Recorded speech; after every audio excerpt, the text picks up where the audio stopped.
Este, bueno, buenas noches compañeros todos, buenas noches doctora. Bueno, en esta ocasión vamos a tratar el tema sobre la evaluación de muñeca y mano dolorosa, y bueno, el cual espero sea de vuestro agrado, ¿no? Bien, es importante saber que en la extremidad superior va a tener gran funcionalidad de la mano, que básicamente esta nos va a ayudar como un receptor en cuanto a la sensibilidad táctil, térmica, a la sensibilidad dolorosa y a la sensibilidad propioceptiva. Bueno, también vamos a ver que en la presión o en la manipulación de los movimientos, en cuanto a los movimientos de pinza, a los movimientos de empuñadura, lo cual va a ser fundamental en la vida cotidiana de las personas. Vamos a ver que la articulación de la muñeca básicamente va a tener una articulación, es de tipo condiloartrosis, ya que tiene movimientos de flexión, extensión, abducción, aducción, circunducción, y también existe un componente trocoide, esto en cuanto o para las pronosupinaciones, y bueno, en la posición neutra es aquella que la mano está al mismo nivel del antebrazo, y bueno, la dorsiflexión también va a transcurrir entre 0,60 grados, que de eso les voy a hablar más adelante, y la flexión palmar va de 0,80 grados, la abducción que va a ser escasa, esta va a ir de 30 a 60 grados, y siendo mayor la aducción, en este caso de 0 a 60 grados, y también es importante saber que la desviación cubital va a ser mayor a la radial debido a la longitud menor que tiene la apófisis estiloides, en este caso del cúbito, ¿no? Finalmente vemos en la diapositiva que vamos a hablar primeramente de muñeca, vamos a tocar básicamente la parte de anatomía, la biomecánica, el examen clínico, dentro de esto vamos a ver la palpación, la movilidad y las patologías más frecuentes. Bien, es necesario que tengamos que recordar algo de anatomía. En la imagen vamos a visualizar la parte osteológica que conforma la muñeca. Vamos a tener el radio, el cúbito, en la región de la mano básicamente vamos a ver la composición osteológica de cefálico a caudal. Tenemos el radio, el cúbito, como les dije, las articulaciones de los huesos, como es el escafoides, el semilunar, el piramidal, el pisiforme, el trapecio, el grande, el ganchoso, y a su vez estas están articuladas con los metacarpos, del primero al quinto, y estas con las falanges proximales y distales, esto en el primer metacarpo, y del segundo al quinto metacarpo van a tener falanges proximales, mediales y distales. Bien, en cuanto a articulaciones, tenemos que saber que la muñeca, que en su conjunto es una articulación condyle, y que en realidad es un conjunto complejo de articulaciones, esto básicamente formados por una articulación radiocarpiana, ¿no? O también denominada elipsoide. Entre las carillas de las superficies articulares del radio y los huesos escafoides y semilunares del carpo, vamos a también tener a la radiocubital, que va a ser de tipo trocoide. Vamos a tener esta articulación trocoide entre la cavidad sigmoidea de la cara interna básicamente del radio y la cabeza del cúbito. También podríamos decir que la articulación mediocarpiana va a constituir básicamente constituir una articulación de condiloartrosis, tanto en los huesos de la primera hilera. Esto mencionan básicamente al escafoides, al semilunar, al piramidal y al pisiforme. Estos van a estar unidos mediante artrodias o por dos membranas interóseas, básicamente, para mejorar, para tener una mejora en cuanto a su movilidad, ¿no? Es importante también mencionar como los huesos de la segunda hilera, el trapecio, el trapezoide, el grande, el ganchoso, que también van a ser artrodias, y vamos a ver que su movilidad va a ser un poquito más limitada en este caso, y estas están unidas por potentes ligamentos, entre los que aparecen los ligamentos ulnares, que básicamente unen al trapecio y al ganchoso. También es bueno mencionar que las articulaciones intercarpianas, estos entre los huesos de las propias hileras y las articulaciones carpo-metacarpianas. Esto entre la hilera distal del carpo y los huesos metacarpianos, o algunos autores básicamente mencionan que estas últimas articulaciones que he mencionado son parte de un complejo articular ya básico de la muñeca, pero otros ya ni lo mencionan, ¿no? Podríamos decir que todas estas articulaciones, de una u otra forma, van a intervenir en el complejo o en los movimientos que se va a dar a nivel de esta zona anatómica. Bien, en cuanto a ligamentos, vamos a ver que además del conjunto de huesos que he mencionado, las articulaciones van a constituir un sistema bien complejo, ¿no? Esto para entender el aspecto de la biomecánica que se va a dar a este nivel, que hay que tener en cuenta la estructura de los ligamentos, que básicamente lo van a formar o se forman. Y bueno, en este sentido tenemos que describir los ligamentos intrínsecos dorsales y palmares, que en este caso van a ser mucho más potentes. Básicamente estos van a unir a los huesos del antebrazo con el carpo, y los ligamentos intrínsecos, que son menos potentes, por ende, y que relacionan los huesos del carpo entre sí. Este sistema de ligamentos van a favorecer la estabilidad de los huesos del carpo y de la muñeca en sentido general, y los ligamentos intrínsecos unen básicamente los huesos del carpo con las extremidades distales del radio y del cúbito. También podemos mencionar que estos pueden dividirse y favorecen de una manera significativa la estabilidad de la muñeca en sí. Y tenemos a los ligamentos extrínsecos, valores que son básicamente el radio escafosemilunar, el radio escafocapitate, que también es denominado deltoideo radial, el radio ulnotriquetral, el ulnotriquetal, el ulnolunate y el triquetocapitate, que también es denominado deltoideo cubital. Dentro de estos, los más importantes son el radio escafocapitate y el radio ulnotriquetral. Bien, dentro de los ligamentos intrínsecos dorsales vamos a tener al radio escafoideo, al radio semilunar, al radio piramidal y al ligamento intercarpiano dorsal. Como les mencioné, estos son los ligamentos intrínsecos dorsales, que ya les mencioné anteriormente. Bien. Dentro de los ligamentos intrínsecos, que básicamente van a unir a los huesos del carpo entre sí, se limita un poco la movilidad y se estabiliza la base de la mano. Estos ligamentos tienen una forma de U, como se visualiza en la imagen, con un componente dorsal y un componente valor, y una porción central, básicamente, que es fibrocartilaginosa.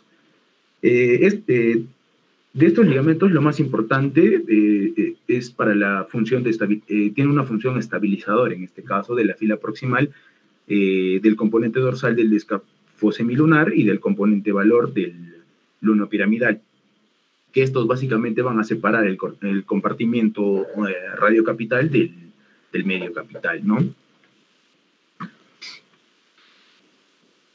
Bien. Acá vamos a ver los ligamentos intrínsecos, que son menos potentes, como ya les mencioné, que básicamente se van a relacionar los huesos del carpo entre sí y van a limitar la movilidad de esta, y también van a estabilizar la base de la mano, ¿no? Dentro de los más importantes que ya les mencioné por su función de estabilizadora, son la de la fila proximal del componente dorsal del escafosemilunar en este caso, y el componente valor del lunopiramidal, que básicamente se van a separar en el compartimento radiocapital y medio capital, como les dije anteriormente. Bien, Dentro de la relación de músculos, es importante saber que los músculos y tendones van a formar un complejo articular que también son bien variados y con diferentes orígenes e inserciones en este caso.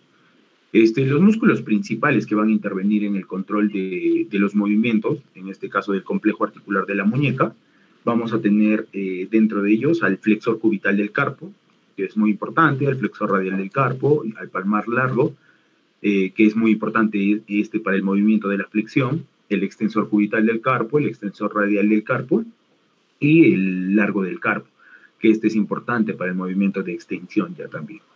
También tenemos el flexor cubital del carpo y los extensores cubitales del carpo, que estos son importantes para la aducción, y el flexor radial del carpo, el palmar largo, los extensores radiales largos y cortos, que son importantes para el movimiento de abducción o abducción, como nos han enseñado, ¿no? A diferenciar. En cuanto al túnel carpiano, esto básicamente está atravesado por 4 tendones, estos de los flexores profundos de los dedos, ¿no? Los 4 dedos superficiales, de los 4 dedos superficiales, y también vamos a atender el tendón del flexor largo del pulgar y el nervio mediano por esta parte. Bueno, por otro lado, vamos a ver una gran red de ligamentos entre los diferentes huesos que van a favorecer básicamente la estabilidad de las articulaciones de los huesos del carpo en este caso, y entre ellos van a aparecer los ligamentos de la cara anterior, como el as superior radiocarpiano, el as inferior radiocarpiano, el lateral externo, el cúbito-carpiano, el lateral interno, el pisiunicoforme, también tenemos el pisimetacarpiano, el unimetacarpiano y los ligamentos de la cara posterior, que son el radiocubital posterior, el postero radiocarpiano, el lateral interno, el dorsal del carpo, el lateral externo del carpo, el pirámido trapecial y el pirámido trapezoide. Bien. Dentro de la biomecánica, básicamente en relación a los elementos de la biomecánica, se va a ver un complejo articular en la muñeca, que básicamente está considerado como un conjunto de huesos, articulaciones y músculos, que básicamente se observan en este sistema y va a permitir el desarrollo de distintos movimientos.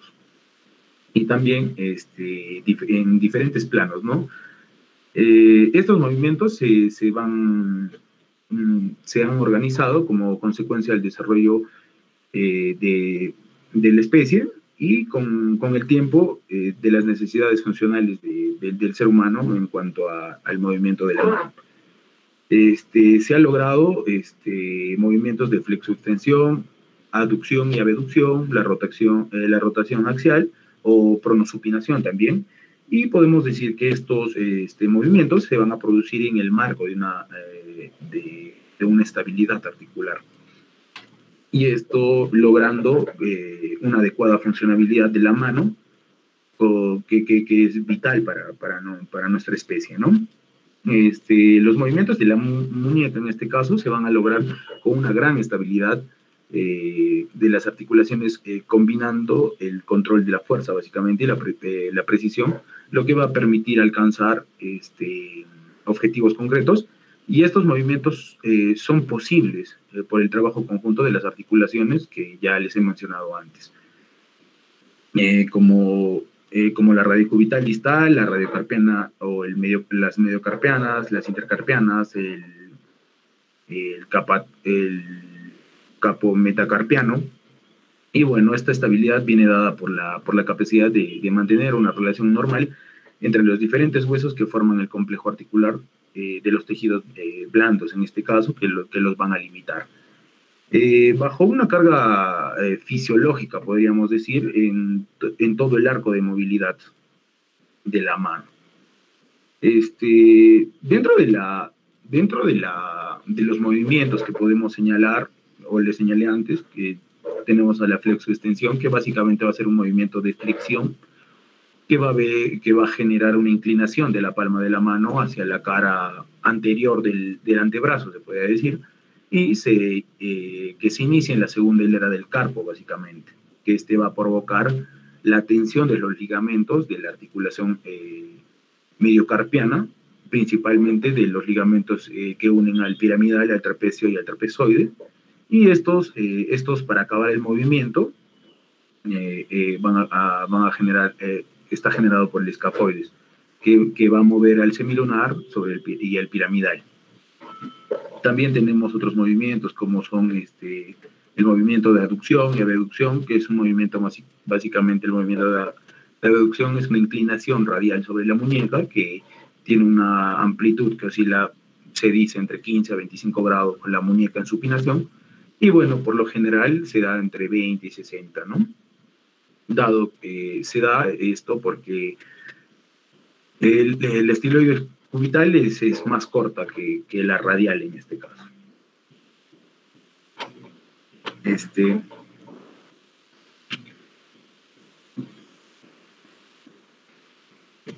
Bien. Dentro de la biomecánica es importante saber los músculos flexores y los músculos extensores, como ya les mencioné anteriormente. Es importante estos tres músculos, el flexor radial del carpo, el palmar largo, el cubital del carpo, y los músculos extensores como el extensor radial del carpo corto, el extensor radial del carpo largo y los extensores cubitales del carpo.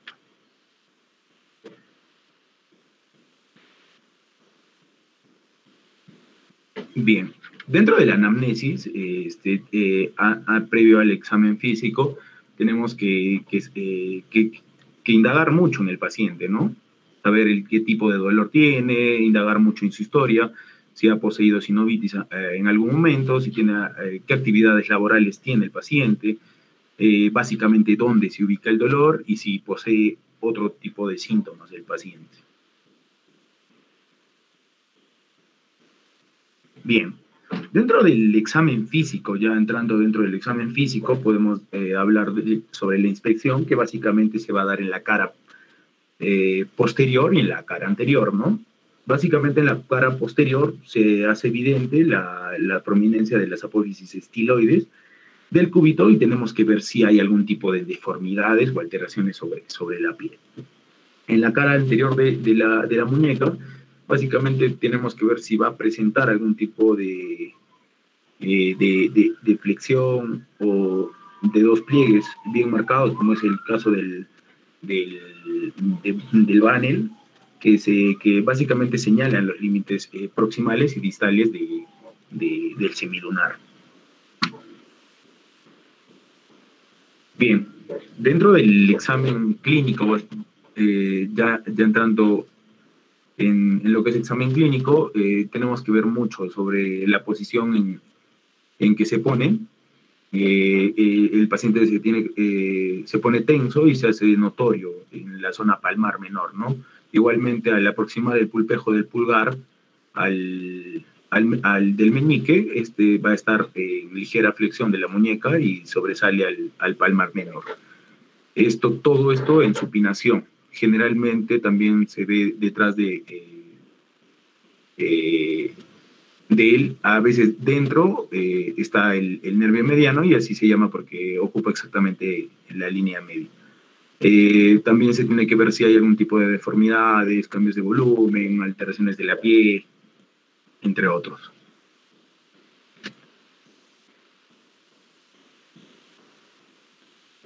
Dentro de la palpación,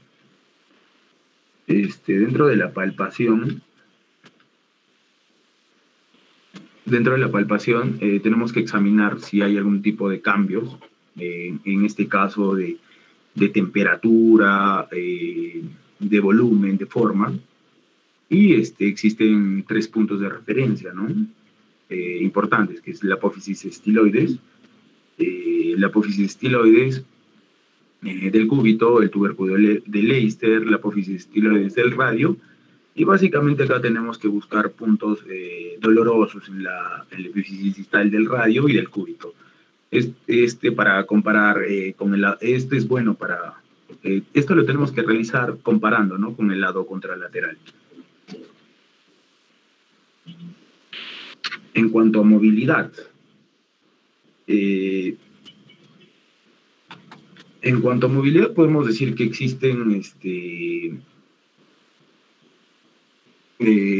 algunas divergencias en cuanto a lo concerniente a los grados de movilidad y en las personas y vamos a ver que hay personas con hiperlaxitud ligamentaria y que están completamente aumentados, ¿no? Les señalé los porcentajes al inicio de la exposición.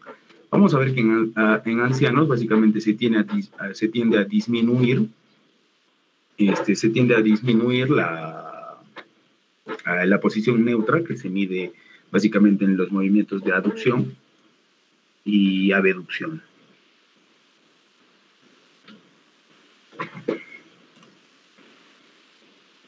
Bien.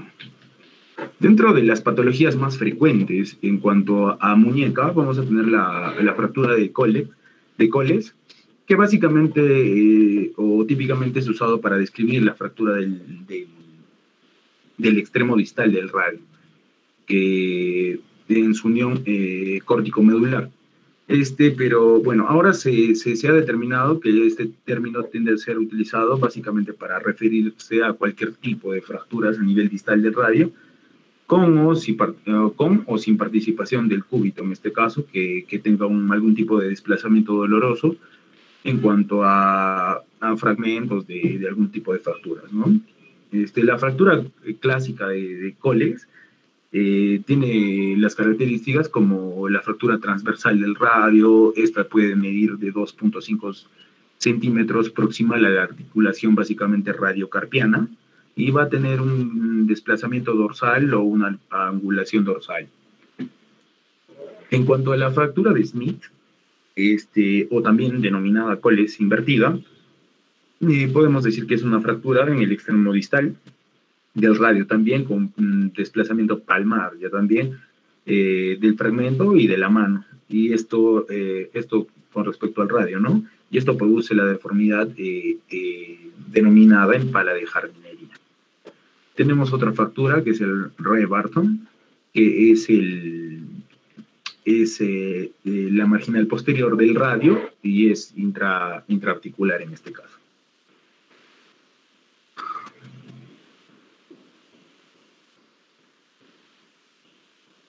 Bueno, tenemos la fractura del escafoides carpiano, que va a tener, que esto va a presentar dolor en la tabaquera anatómica, básicamente, con una gran limitación en la funcionabilidad. Tenemos también la luxación del semilunar, que es anterior, y el semilunar se coloca delante del carpo, como se visualiza en la imagen, ¿no? También tenemos la luxación perilunar del carpo y que todo el carpo se luxa hacia atrás. Tenemos también las deformidades de Madelung, las deformidades de Madelung, que básicamente va a ser una subluxación posterior a nivel de la extremidad distal del cúbito, y bueno, a veces se secuela es secuela del cierre prematuro de un cartílago distal del radio postraumático, podríamos decirlo, mientras que el cúbito va a seguir creciendo. Tenemos la enfermedad de Kervine, que es una tenosinovitis estenosante, en este caso, del extensor corto y del aductor largo del pulgar. El dolor es intenso en esta y va a haber ¿cómo se podría decir? Va a haber una presión a nivel del estiloides radial. También tenemos dentro de los más importantes, el signo de Finkelstein. Y bueno, dentro de los otros tenemos la tenosinovitis crepitante, el ganglión, la tenosinovitis tuberculosa de la vaina cubital, la tenosinovitis supurada, el síndrome del túnel carpiano, que es importante, la enfermedad de Kienbock, la tuberculosis del hueso del carpo y las artritis reumatoides y las artrosis del carpo, ¿no?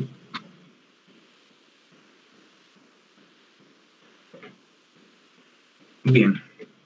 En cuanto a mano, igual vamos a mencionar sobre un poco de anatomía, biomecánica. Como ya les mencioné de primera instancia, acá vamos a ver básicamente la osteología de la mano con los huesos propios, los metacarpos y las falanges.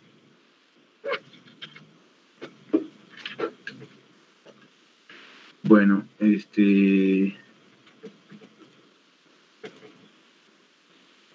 dentro de la mano, el extremo distal de la extremidad superior básicamente, tiene una función esencial de, como les dije a un principio, de prehensión, ¿no?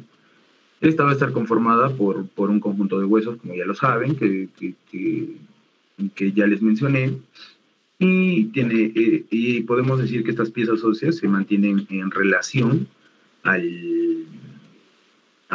la articulación carpo-metacarpiana, intercarpiana, basales, metacarpofalángicas e interfalángicas. Estas van a estar recubiertas por elementos óseos y vamos a describir tres zonas: la zona palmar, la zona dorsal y la zona de los dedos, ¿no? Básicamente la región palmar va a tener 6 planos importantes. Esta va a ir yendo de la profundidad hacia la superficie. Vamos a tener la osteomuscular profunda, que aparte de las metacarpianas, tenemos a 3 interosas palmares, el aductor del pulgar y el oponente del meñique, y por la base del primer espacio interóseo llega la arteria radial, ¿no? que se hace profunda. Vamos a tener la parte vasculonerviosa profunda, retrotendinosa, como otro plano, que básicamente va a tener la arteria radial en forma de arco palmar profundo, ¿no? Está acompañada con el nervio cubital, que da su rama profunda y se distribuye a ramas musculares desde la convexidad. Vamos a tener un plano tendinoso, tendinoso vaginal, que va a estar formado por el flexor corto, el oponente del pulgar, el flexor del meñique y el flexor largo del pulgar. Esto que va a formar una escotadura sobre estos músculos en la zona tenar, ¿no? Vamos a tener los lumbricales, que básicamente van a nacer a los lados de los 2 tendones flexores profundos, y aquí vamos a tener las vainas sinoviales tendinosas, en el caso del pulgar y del quinto dedo, y son sinoviales, digitocarpianas, y también tenemos los tendones del segundo, tercero y cuarto dedo, que van a ser flexores, y no tienen, en este caso, vaina sinovial, ¿no? Vamos a tener el plano vasculonervioso superficial, que va a tener un arco palmar superficial continuo y el tronco de la arteria cubital. Y bueno, aquí están todos los músculos abductores del pulgar y los aductores del meñique. En cuanto al plano aponeurótico y del músculo palmar cutáneo, estas están en la base de la zona hipotenar. Como otro plano vamos a tener los pliegues cutáneos palmares, que básicamente se van a dar, van a generar una curva limitante en la zona de la eminencia tenar y oblicua. Estas van a nacer a nivel del índice y del medio, ¿no? De segundo y tercer dedo, y se van hacia el borde interno de la palma. Y bueno, va a haber un transverso horizontal que va a corresponder a la línea del canal, y va a generar una zona de flexión de los metacarpofalanges. En cuanto a la inervación, los flexores superficiales son del mediano, la eminencia hipotenar y los interóseos son del cubital. El mediano y el cubital se van a repartir entre los músculos tenares y los lumbricales, y los flexores profundos también. Bien. En cuanto a la parte dorsal, en la parte distal de estos están los nudillos, que básicamente van a estar conformados por el dorso de la cabeza de los 4 últimos metacarpianos, y estos van a estar seguidos de los ejes metacarpianos, que básicamente se van a encontrar en los tendones extensores, que van a atravesar su propia vaina sinovial y a nivel del dorso del carpo. También es bueno mencionar que la articulación carpo-metacarpiana del pulgar va a pertenecer al género de las articulaciones de silla de montar o por encaje recíproco. Las carpo-metacarpianas de los 4 últimos dedos se les coloca en el grupo de las artrodias, y las metacarpofalángicas pertenecen al género condilio y de las interfalángicas. Estas también van a pertenecer al género de las trocleartrosis, ¿no? En cuanto a los dedos, en la cara anterior vamos a tener la interacción distal en cuanto al flexor común superficial, que básicamente se va a desdoblar en 2 lengüetas y se va a insertar en las caras laterales y de la falange media y del flexor. En cuanto al flexor común profundo, va a pasar a través del ojal superficial y se va a insertar en la base de la falange distal, siendo un flexor, ¿no?, de esta misma. En la cara posterior hay una formación aponeurótica triangular de vértice distal montado, esta que va a estar en la parte del dorso de la falange proximal y que va a estar conformada por los tendones extensores y por los interocios lumbricales, que básicamente se van a insertar distalmente a través de bandeletas en la base de la falange media y por medio de 2 bandeletas laterales, que básicamente estas van a ir hasta la base de la falange distal, ¿no? También es bueno señalar que el extensor propio del segundo dedo, como del quinto, se van a insertar distalmente sobre el extensor común, que básicamente va al segundo y al quinto dedo respectivamente. Bien. Dentro de las vainas osteofibrosas carpianas, básicamente que son vainas o poleas de reflexión de los tendones, se va a dividir en vainas flexoras y vainas extensoras. Dentro de las vainas flexoras tenemos al túnel carpiano, que básicamente va a ser un pasadizo, por así llamarlo, un pasadizo estrecho que se va a dar en la base de la mano, que va a contener principalmente tendones, ligamentos, huesos, y por medio está el nervio mediano, perdón. Esta va a estar delimitada por su parte proximal por los huesos pisiforme, semilunar, piramidal y escafoides, y en la parte distal por el trapecio, trapezoide y el grande. El techo del túnel básicamente se está delimitado por el ligamento denominado retináculo flexor. A través de este túnel se dice que van a pasar o discurrir estructuras en su totalidad. Van a estar 4 tendones de los músculos flexores, básicamente, con los flexores comunes superficiales de los dedos de la mano, que estas van a estar pasando correspondientemente al tercer y cuarto por arriba, y el segundo y claro, bueno, los demás están pasando por debajo. Y bueno, los 4 tendones del músculo flexor común profundo de los dedos de la mano están pasando yuxtapuestos. Básicamente el tendón del músculo flexor largo y también el nervio mediano. En cuanto al canal de Boullon, es una estructura anatómica también de pequeño tamaño, cuyo diámetro es pequeño, disminuido. Da lugar a una zona especial, vulnerable, que da el paso para el nervio cubital, y a su vez se produce el atrapamiento que puede generar, en este caso, algún tipo de alteraciones sensitivas o motoras en lugares donde inerva, ¿no? Donde este nervio inerva. Bueno, la redundancia. En la cara más medial de la mano y, bueno, en los dedos anular y meñique. Y bueno, también tenemos a las vainas extensoras, como ya les mencioné. Ya les hablé del túnel carpiano, el contenido, los tendones flexores del dedo superficial, superficiales y profundos, el tendón flexor largo, el tendón del palmar mayor, y el túnel o el canal de Bouillon está limitado por el paquete vasculonervioso cubital, básicamente. Bien, en cuanto a miología de la mano, es bueno agruparlos en tres regiones: en la región palmar externa o eminencia tenar, ¿no?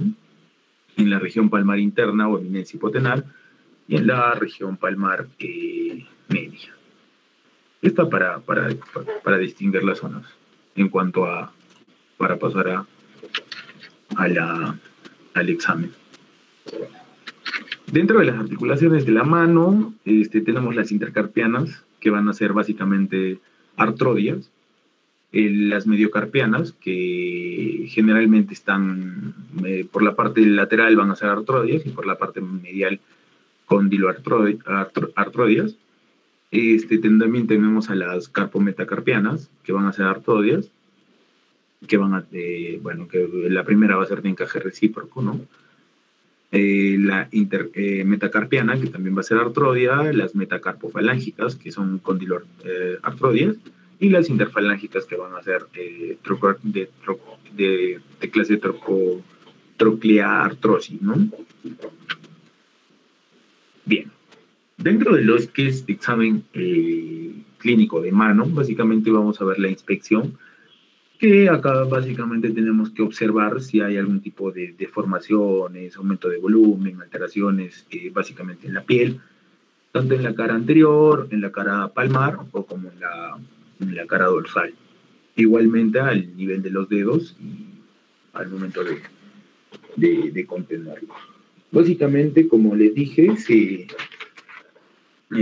debe observar la coloración de la piel, esto como en búsqueda de eritemas, coloraciones violáceas o blanquecinas. Vamos a también buscar presencia de edemas, presencia de cicatrices, presencia de heridas, y también se debe de inspeccionar las faneras. Y acá debemos de ver básicamente la distribución del vello.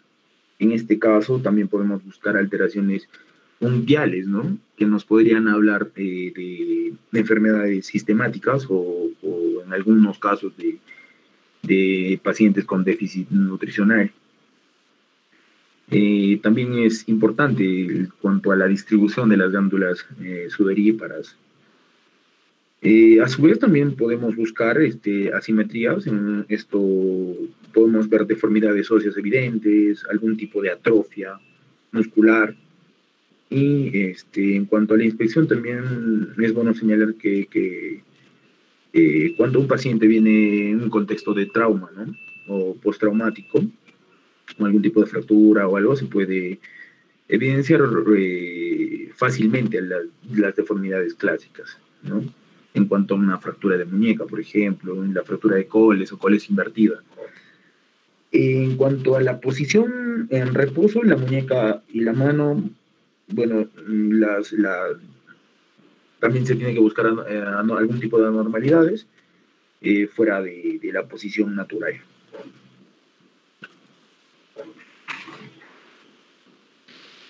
En cuanto a palpación,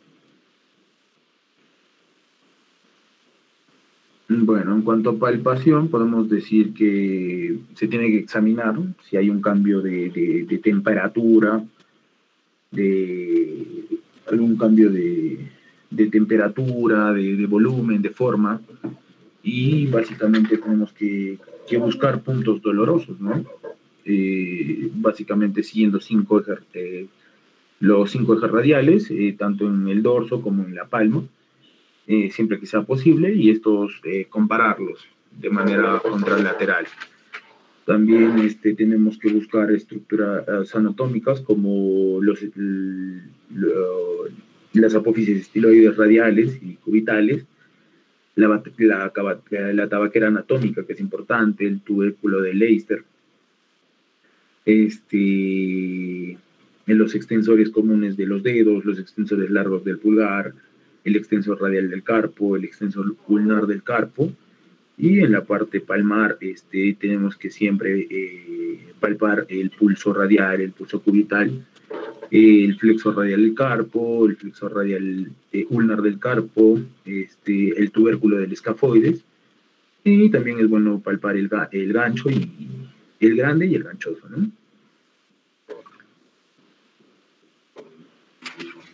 En cuanto a movilidad, se debe examinar primero la movilidad activa de todas las articulaciones.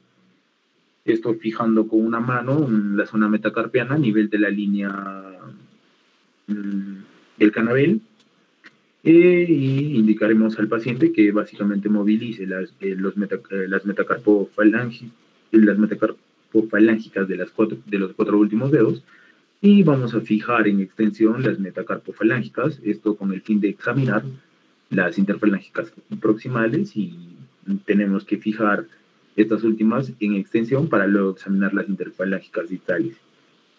Igual se procede con el pulgar.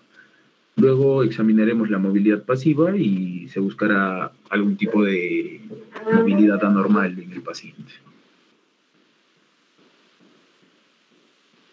Dentro de las patologías más frecuentes tenemos la luxación de Bennett, que básicamente va a ser una fractura marginal en la base del primer metacarpiano con luxación del trapecio, y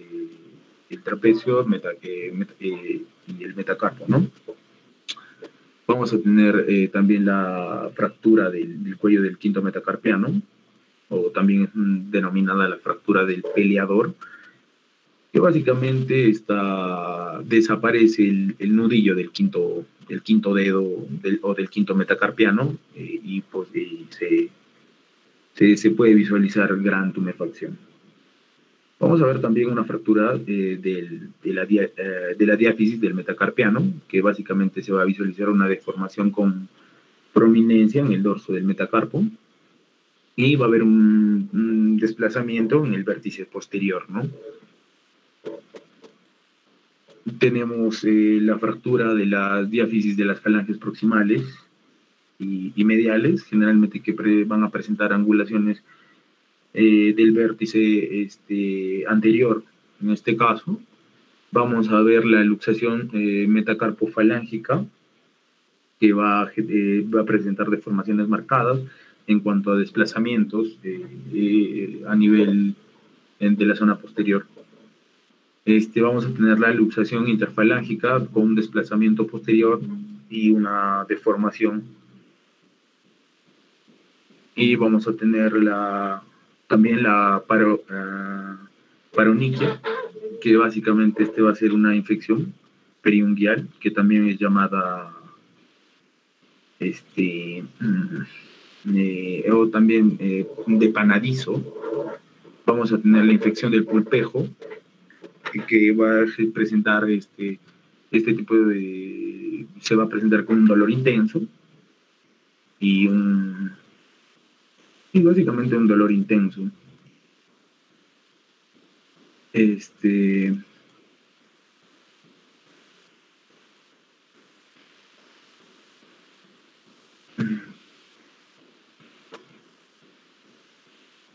También tenemos la onicomicosis, que va a ser una infección micótica de la uña.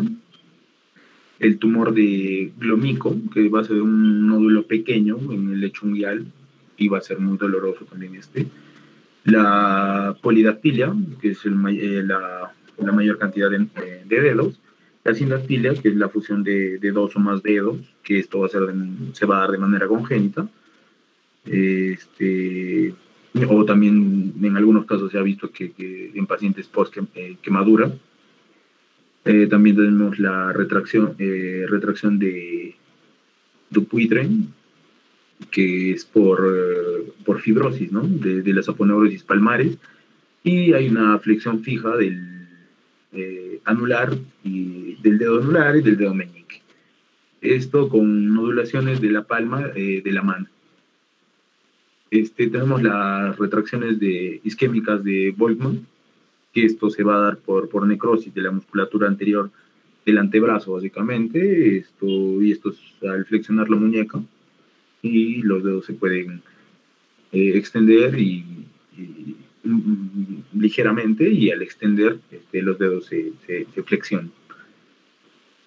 Finalmente, el dedo de un martillo se da de las interfalángicas distales en flexión, se van a dar por ruptura de las inserciones distales del extensor, ya sea del tendón o por abullición ósea en este caso.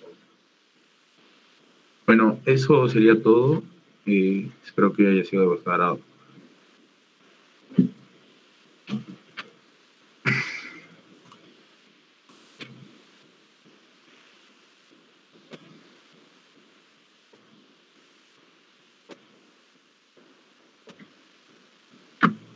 Doctora, ¿puedo presentar el video, por favor?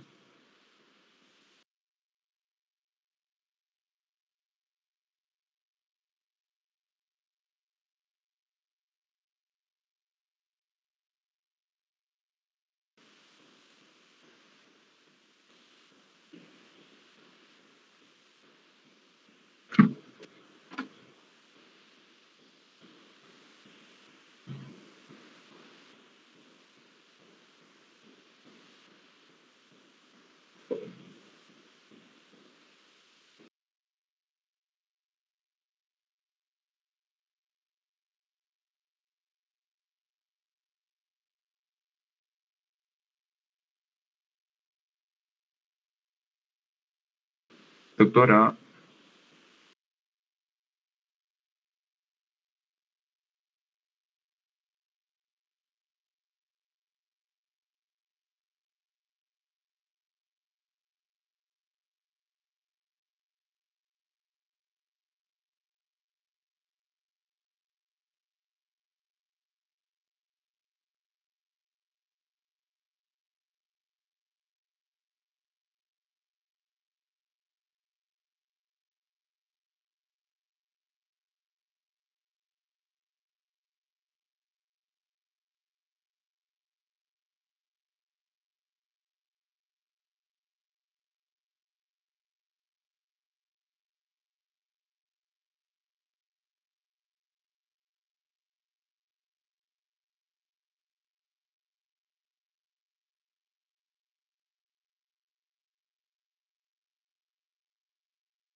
doctora, ¿puedo presentar el video, por favor?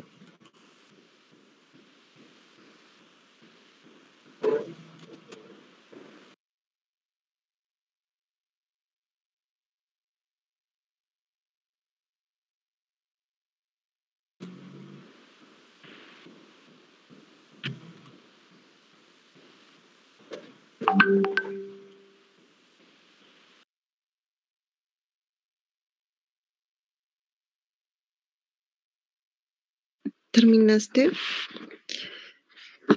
Sí, doctora, ¿puedo presentar el video, por favor? Juan. ¿Se me escucha, doctora?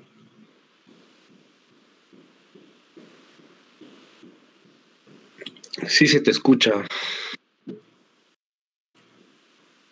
Presenta tu video.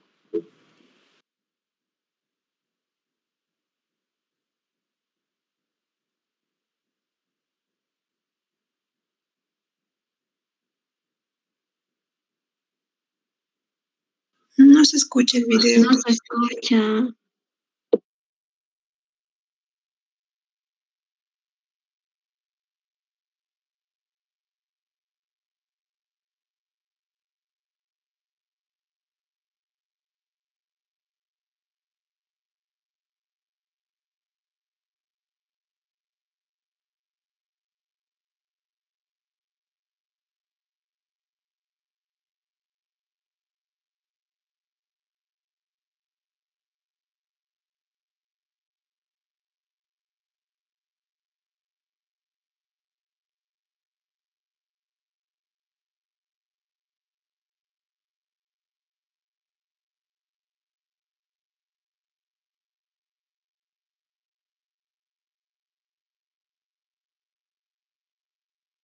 Hans, disculpa si pudieras subirle el volumen a tu video.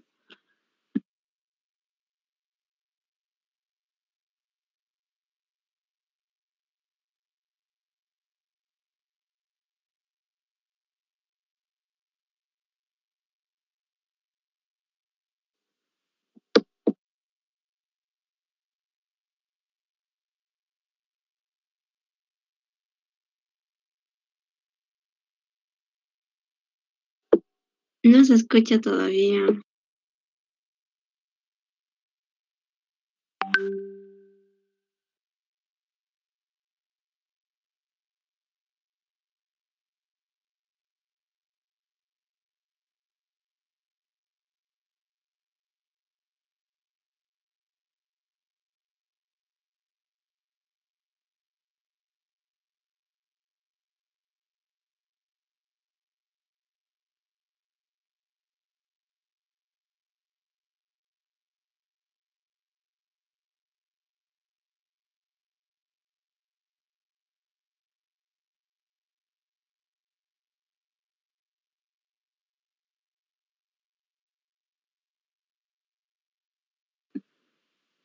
Hans, no logramos escuchar tu video. Por favor, si pudieras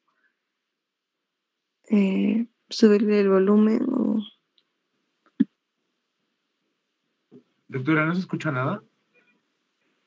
No, a lo mejor tienes que desconectar tus audífonos. Cuando buscamos... Ahí se escucha, doctora. ¿Qué pasó? Vamos a buscar la simetría. Ahí se escucha. Ahí sí se Otra vez escucha. vuelve a colocar, por favor. Ok, doctora.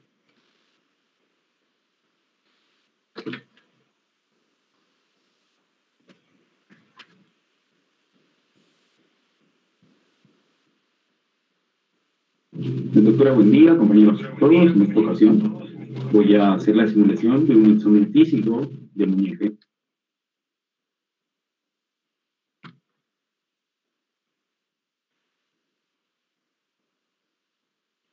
Doctora, buen día, compañeros. Todos en esta ocasión voy a hacer la simulación de un examen físico de muñeca y mano.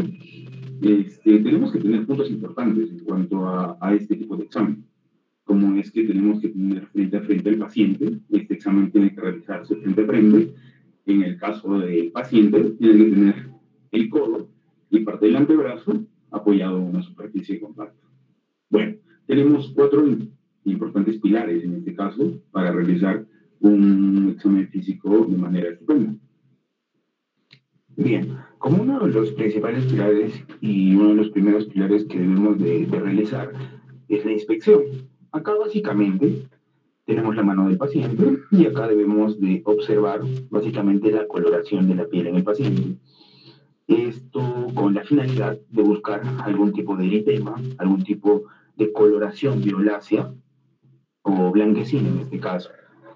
La presencia de edemas o la presencia de algún tipo de cicatrices, la presencia de algún tipo de heridas y también como siguiente paso se debe inspeccionar las faneras. Esto con la finalidad de ver la distribución del vello y buscar alteraciones mundiales que básicamente nos van a manifestar o nos van a hablar de enfermedades sistémicas o algún tipo de déficit nutricional en este caso, ¿no?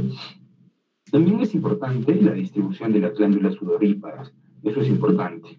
Bueno, cuando buscamos, como siguiente paso vamos a buscar la simetría. Dentro de la simetría vamos a ver algún tipo de deformidad ósea, evidente, ¿no? Algún tipo de atrofia muscular. En el caso de la zona tenar, hipotenar o de los interóseos. Esto con la finalidad de básicamente buscar algún tipo de asimetría anómala, ¿no?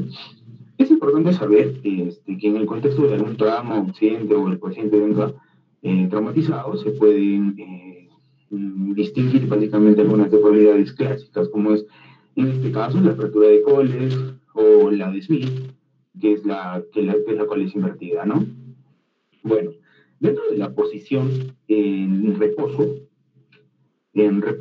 tenemos que ver la muñeca, evidenciar bien la muñeca, la mano y los dedos en busca de algún tipo de anormalidad en cuanto a la mano en reposo, ¿no? Bien, continuando, debemos evaluar los rangos de movimiento. En este caso, los movimientos de la mano, vamos a ver que el paciente va a presentar una flexión de 60 grados, vamos a ver que va a presentar una extensión de 60 grados, una flexión radial de 20 grados y una flexión ulnar de 30 grados, ¿no? En cuanto a los dedos, vamos a ver que las metacarpofalángicas van a presentar de 0 a 85 grados una flexo-extensión, las interfalángicas proximales de 0 a 110 grados y las interfalángicas dentales de 0 a 65 grados la flexo-extensión. Como siguiente paso tenemos la palpación. Básicamente debemos de buscar las estructuras anatómicas dentro de la mano, como es las apófisis estiloides del radio y del cúbito, ¿no? También es importante palpar la tabaquera anatómica en este caso, el tubérculo de Leicester, el fibrocartílago triangular, el extensor común de los dedos, el extensor largo del pulgar, el extensor radial del carpo y el extensor ulnar del carpo. Bien, continuando con la palpación, es importante siempre palpar el pulso radial y el pulso cubital, en este caso, los flexores radiales del carpo y los flexores ulnares del carpo. También es importante palpar el tubérculo del escafoides, del grande y del ganchoso, de esta manera. Dentro de la evaluación neurológica vamos a buscar algún tipo de hipoestesias.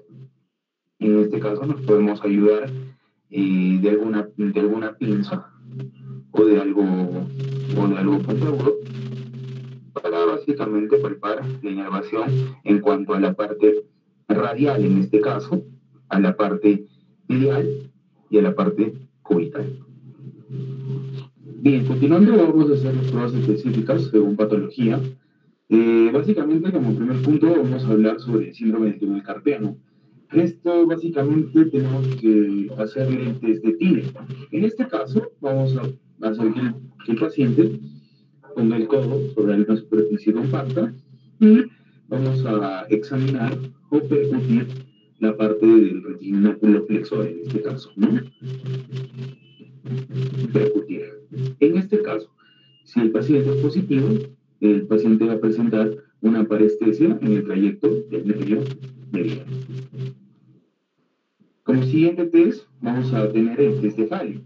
El test de Falley es cuando le pedimos al paciente que consta de la flexión básicamente pasiva y sostenida de ambas muñecas. Esto se puede realizar por 1 a 2 minutos. Es positivo cuando el paciente va a presentar también algún tipo de parestesia en el trayecto del nervio mediano. Como último test, tenemos el test de Durkheim. El test de Durkheim es cuando vamos a presionar el túnel carpiano al paciente durante aproximadamente 30 segundos. Y también va a ser positivo cuando presente una parestesia en el trayecto del nervio mediano. Bueno, como siguiente síndrome vamos a hablar sobre el síndrome del atrapamiento del nervio ulnar.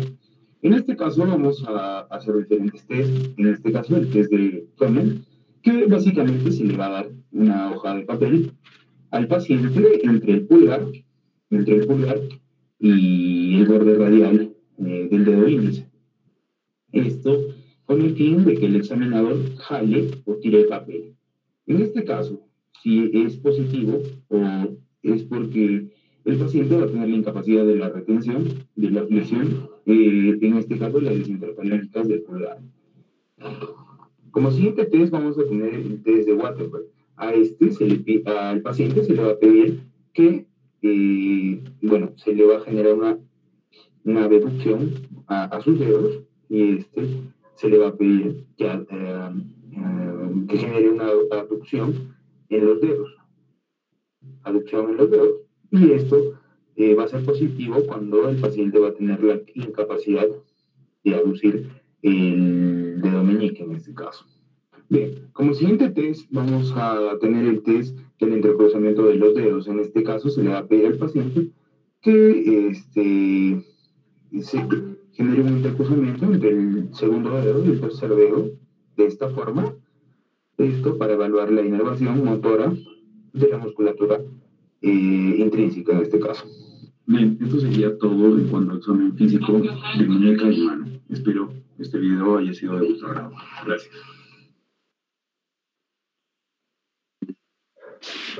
Ok, Hans. Bueno, gracias por tu video, ha estado bastante didáctico, la exposición también. Vamos a hacer algunas preguntitas. ¿Qué diferencia hay entre la mano caída y la mano del predicador?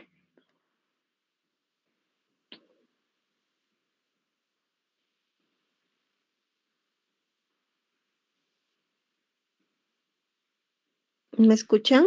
¿Se me escucha?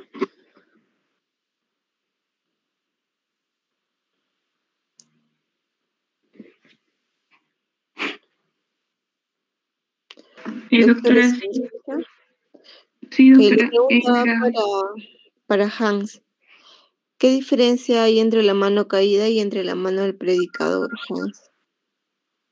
Básicamente, doctora, la mano del predicador va a ser un daño a nivel del nervio en radial, y la mano caída es básicamente un daño a nivel del nervio medial en este caso.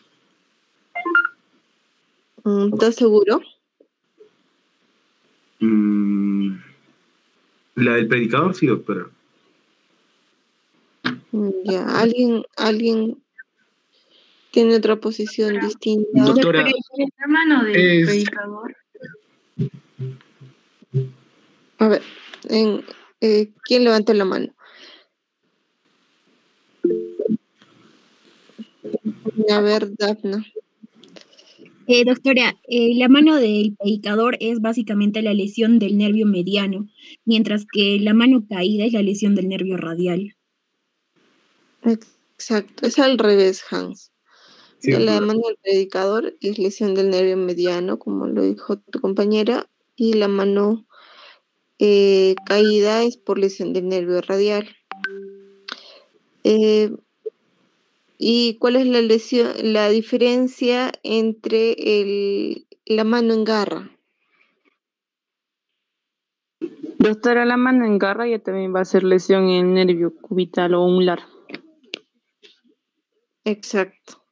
Entonces, esas son las tres diferencias entre las lesiones en los tres nervios. ¿Ya? Acerca de Hans, acerca de la contractura de Dupuytren, ¿a qué se debe?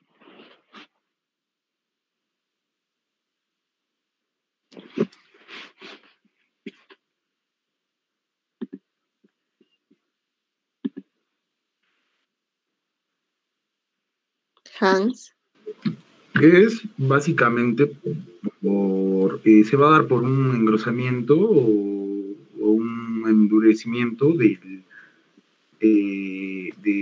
tejido que va a estar por debajo de la piel. Esto es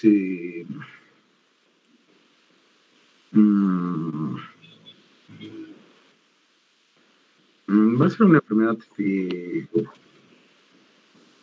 básicamente una enfermedad de la fascia palmar, doctora. ¿Qué ocurre, pues?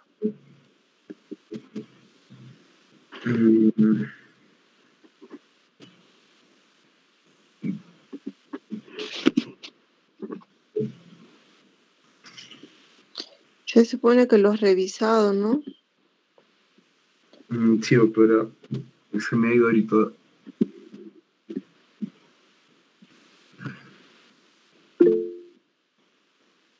¿Alguien quiere participar? A ver. A ver.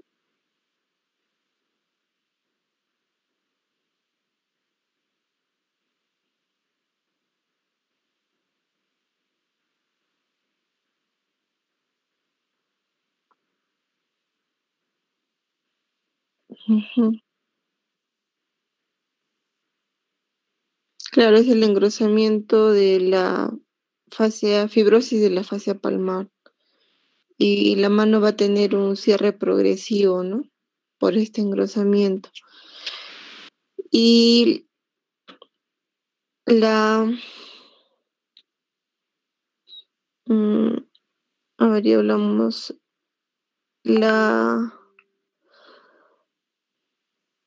Acerca de las deformidades en el dedo, Juan Joseph, ¿qué deformidades conoces? Mencióname 2 o 1. La en ojal y cuello de cisne, doctora. Ya, ¿cómo las diferencias ambas, Juan? La de cuello de cisne es una hiperextensión de las interfalángicas proximales con una flexión de lo que es de la articulación interfalángica distal, y la en ojal es ya también la flexión de las interfalángicas proximales con una hiperextensión de la interfalángica distal.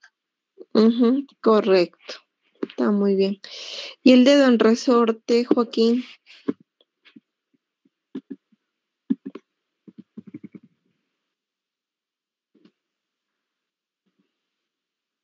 Joaquín. Doctora. El dedo en resorte, ¿cómo podemos diferenciarlo? ¿Por qué se produce? El dedo va a tener una flexión total, doctora. Posición de flexión, el dedo. Entonces, total, llegando a la palma, doctora. Sería eso.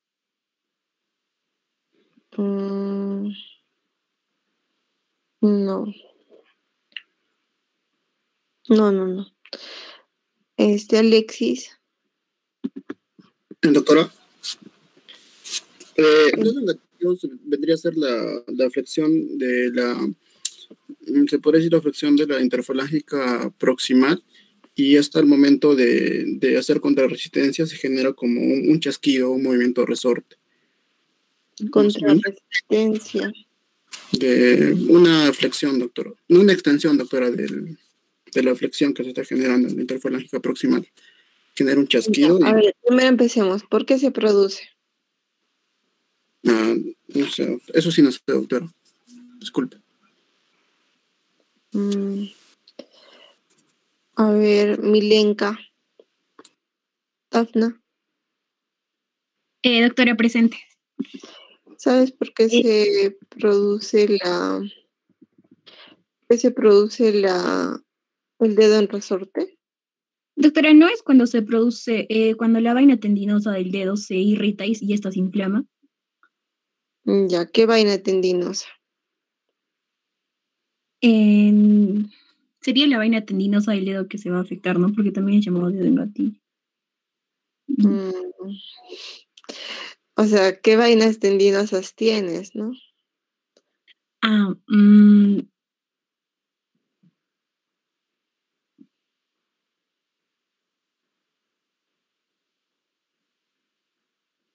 Mariluz.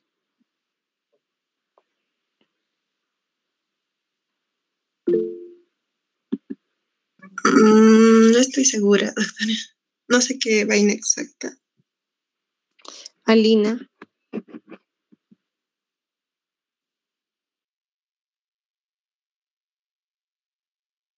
No sé, doctora, qué vaina podría ser en este caso del dedo en desorden.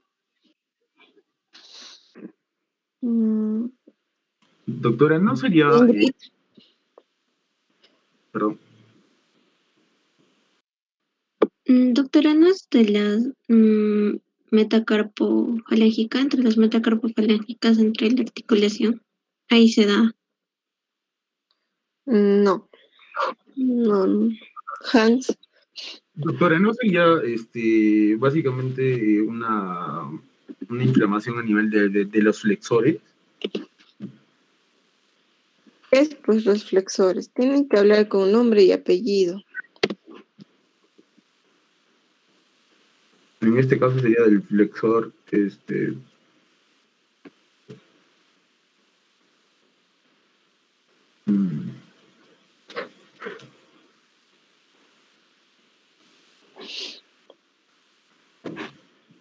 A ver, ¿qué ocurre en el dedo en resorte?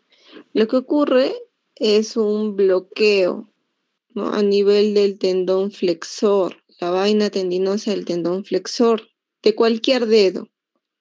Ya hay, generalmente son más frecuentes el segundo, tercero y cuarto dedo, pero también puede haber el primero y el quinto. Entonces, ¿qué pasa? Este tendón flexor se inflama tanto que cuando nosotros flexionamos lo hacemos sin problemas.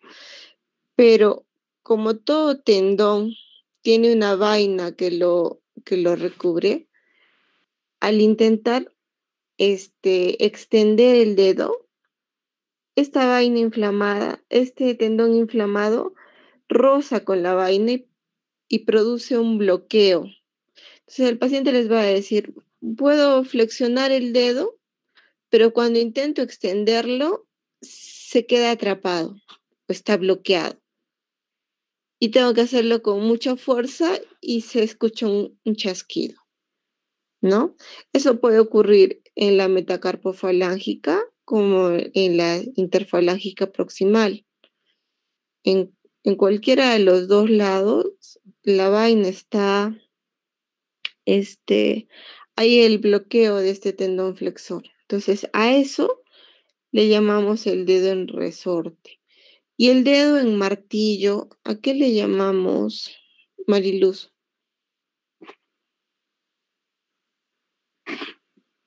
Doctora, el dedo en martillo. El dedo como en garra, doctora, ¿se refiere mano en garra? No, dedo en martillo.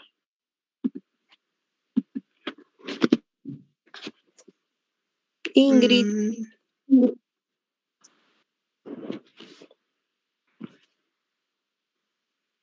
Doctora, esto ya también es en los pies. ¿A quiénes? Es en el pie. Se da en el pie. No, también puede ser en la mano. Doctora. Y hay A ver, Rubén. Este se va a dar porque va a haber una afección a nivel del tendón extensor. Entonces, lo cual va a ocasionar que el dedo prácticamente se caiga, ¿no? Esté como que flexionado hacia la palma. Ya. ¿El tendón extensor o el tendón flexor el que se lesiona? Extensor, doctora. El extensor. ¿De qué porción del dedo? ¿De qué articulación?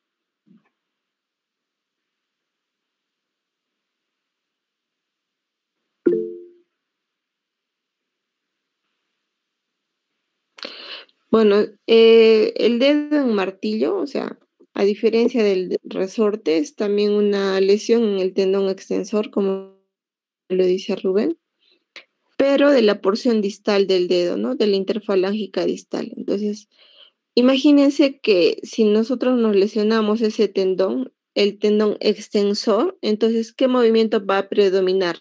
La flexión. Entonces, justo la interfalángica distal queda flexionada, ¿ya? Y va a dar la apariencia a un martillo o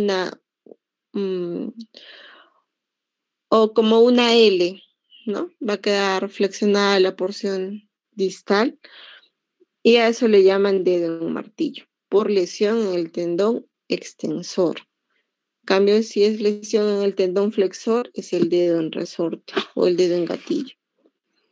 ¿Ya? ¿Qué más recordar en mano? La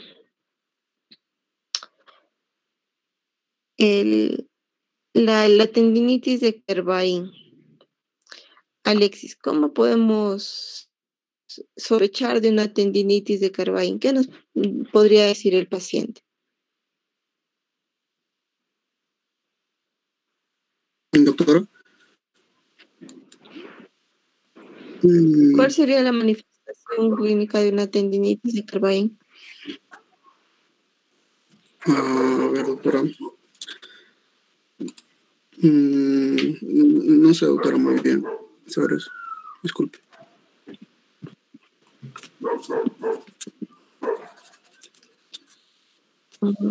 Ana Gabriela.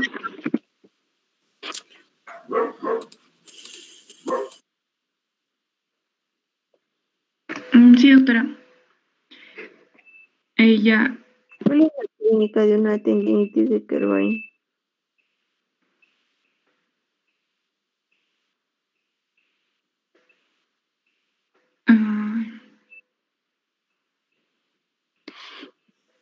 Doctora. Doctora. No recuerdo, doctora.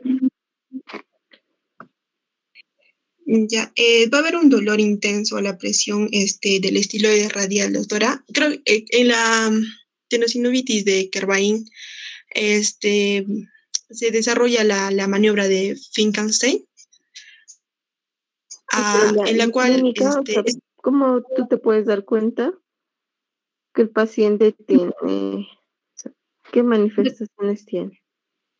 Doctora, el paciente puede presentar lo que es tal vez dolor al girar la muñeca, también dolor al cerrar el puño o agarrar cualquier cosa, ¿no? Porque es básicamente se manifiesta. Es un dolor específico.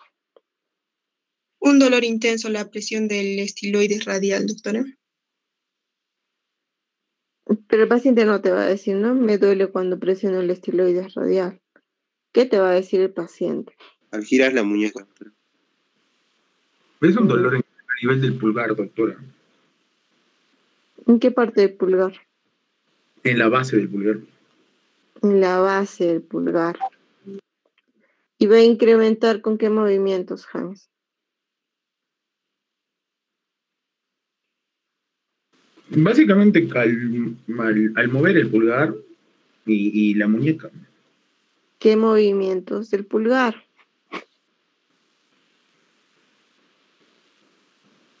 La extensión. No. ¿Qué pasa, chicos? ¿Qué pasa, Ya, Hans?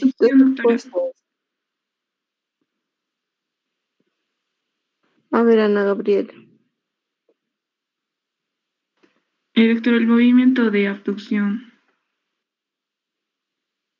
Ya, ¿qué tendones están implicados?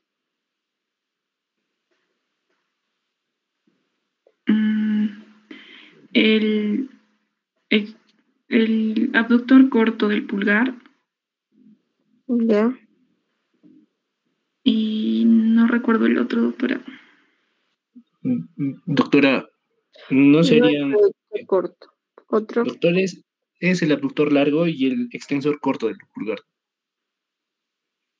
Ya, entonces ustedes primero tienen que saber qué tendones están implicados para que sepan qué movimientos van a empeorar. Entonces está implicado el abductor largo, entonces cuando el pulgar abduzca va a generar dolor. Y el extensor corto, ¿no? También la extensión del dedo pulgar. ¿En qué tipo de pacientes es más frecuente?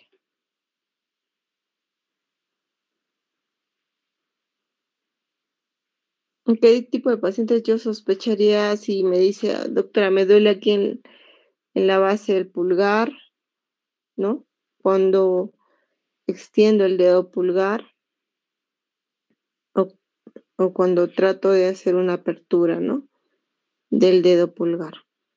¿Qué personas son las que más sufren de esta patología? Así como hablamos del codo del tenista, el codo del golfista. ¿Qué tipo de personas sufren de esta patología? Las que se dedican a tejer, doctora. Ya, puede ser uno. ¿Otras? También mecanografía. Sí, pero hay otro grupo específico, muy específico.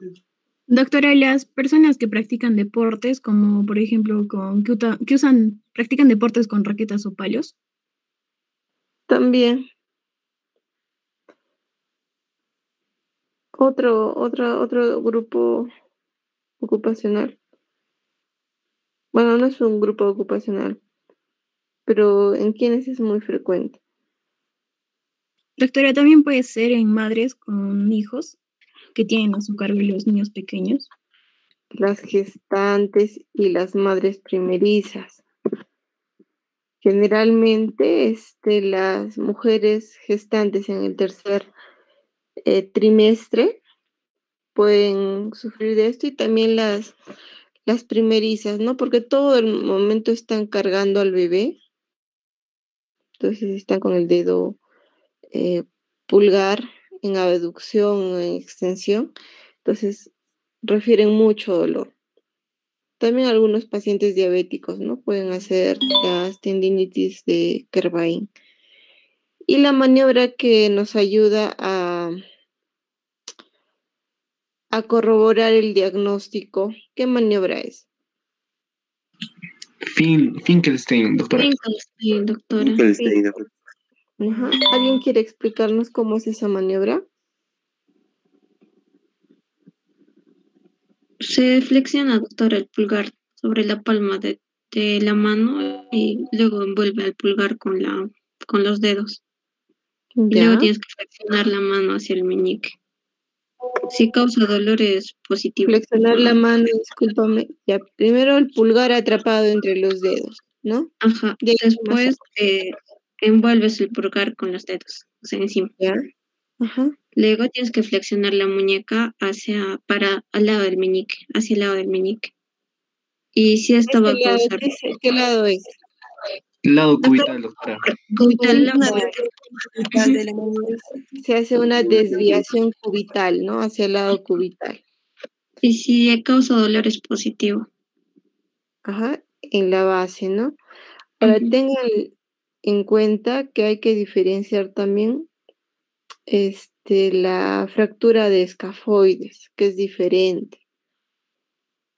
¿En qué zona nos podría generar dolor la fractura de escafoides? En la tabaquera anatómica, doctora. La tabaquera. En la tabaquera anatómica, está bien, doctora. A la palpación, doctora. A la palpación en la tabaquera anatómica, ¿no? Pero ahí habrá un antecedente traumático, ¿no? Una caída. Y ahí tendremos que pedir una radiografía. En cambio, para la tendinitis de Kervain, si nosotros sabemos hacer muy bien la maniobra, es muy fácil de diagnosticarla, no tenemos que hacer algún otro examen. La clínica es muy sugerente. Y cuando tienen una tendinitis de Kervain, ¿qué es lo que le ofrecen al paciente, no? Hay unas férulas especiales que se llaman las férulas de Kervain, porque cuando el paciente haga la flexoextensión del pulgar va a incrementar el dolor. Entonces, estas férulas son unas férulas que hacen que el pulgar esté recto, ¿no? No permiten ni que flexione ni que extienda. Bueno, está en extensión, ¿no? Y eso más o menos le dicen que use unos 10 a 14 días, ¿no? Con la férula. Y con eso calma el dolor. Y lo otro es aplicación de hielo local en la base del pulgar. Pueden hacerlo 10 minutos, mañana y noche. Y usar algún analgésico tópico, ¿no? Pueden usar analgésicos bioral también. Entonces, cuando ustedes tengan, por lo general, compromiso a nivel periarticular, sugieran, si es agudo, el hielo va bien. Si ya es subagudo a crónico, va mejor el calor. Reposo, prudentemente es de una semana a 10 días. Y de ahí rehabilitación, ¿no? Ejercicios específicos. Es lo que tienen que hacer. Entonces, es muy importante que sepan eso. Y en la inervación del nervio mediano, ¿Cómo es?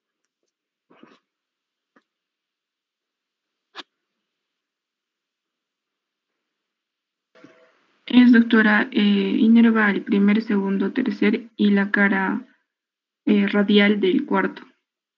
Del cuarto dedo. ¿Y el nervio cubital, Rodrigo?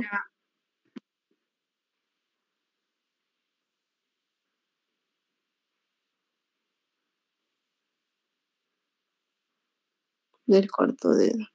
Rubén, ¿y el nervio radial?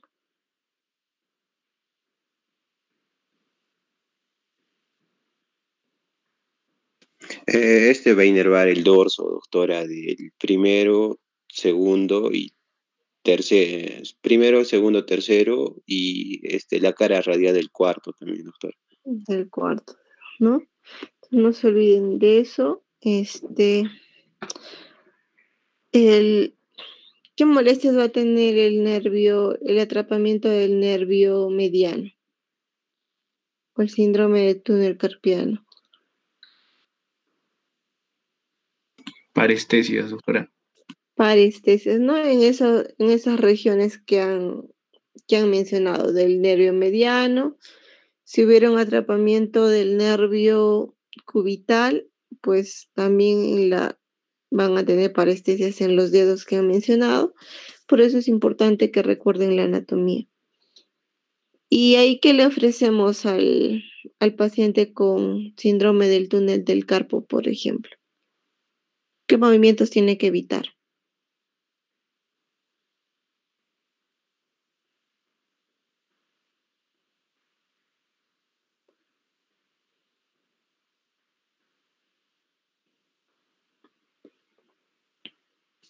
Hans. Debemos evitar todo tipo de movimientos, doctora. El tratamiento básicamente es ferular la zona afectada, ¿no? En este caso de la mano. No es de que todo tipo de movimiento. Entonces le digo, no mueva la mano. Hay un movimiento específico el que tienen que evitar.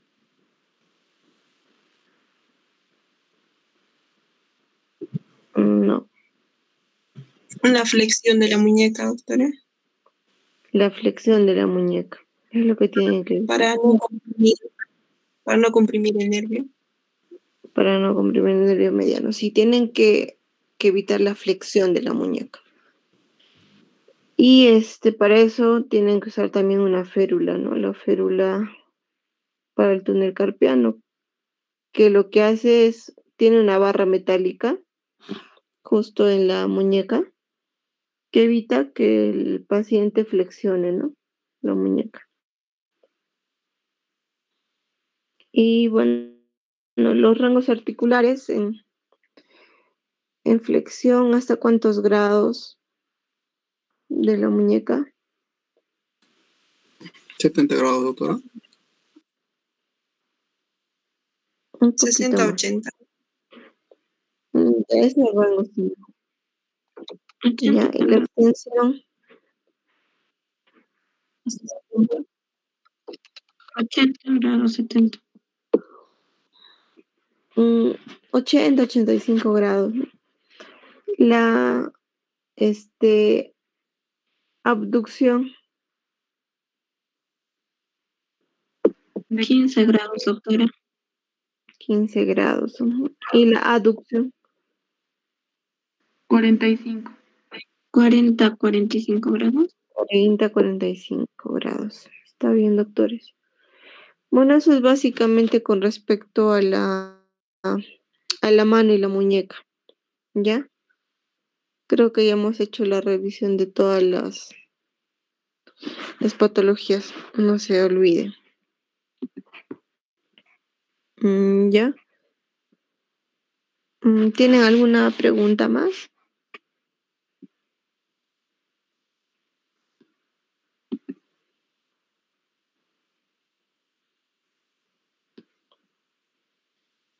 Doctores, ¿tienen alguna pregunta más?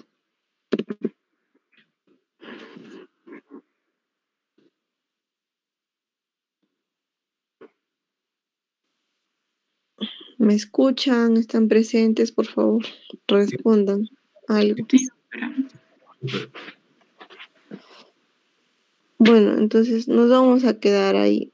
El día de mañana nos toca cadera, ¿verdad? ¿A Sí, quién le toca doctora. cadera mañana? A mí, doctora. Mariluz, ¿no? No, O da- Ortiz también. Ya. Entonces mañana a las 8 de la noche, doctores. Sí, doctora.